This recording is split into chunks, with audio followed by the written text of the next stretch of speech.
overseas in India, where millions are denouncing the murder of a 23-year-old woman who was gang raped on a bus and left to die on the side of the road. Today, her body arrived back in India. As Christina Stevens tells us, her death has sparked urgent calls for action to prevent a similar tragedy. In a solemn procession, the body of the young rape victim was transported through Delhi after being repatriated from the Singapore hospital where she died. Early Sunday, the 23-year-old student was cremated amid an outpouring of sorrow and fury across India. The nation is drowned in grief. We salute the courage of the nation's daughter and offer our heartfelt condolences to the family, says the main opposition party.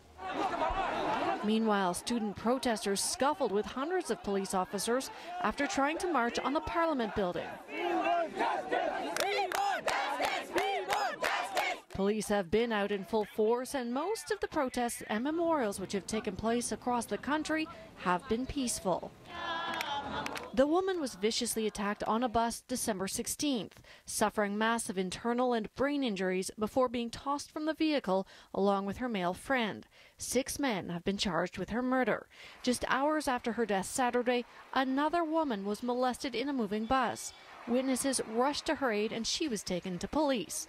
In India, sexually assaulted women are often blamed for the crime and discouraged from going to authorities because of the shame it would bring their families.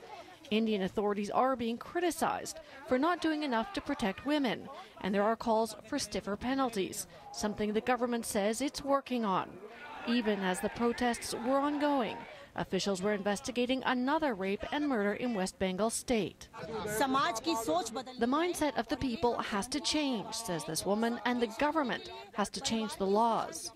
This incident should open our eyes to the fact that we need to raise our children right. We need to raise the people right. Protesters say they're determined this horrible death will at least be a catalyst for change.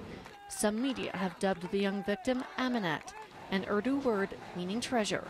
Christina Stevens, Global News.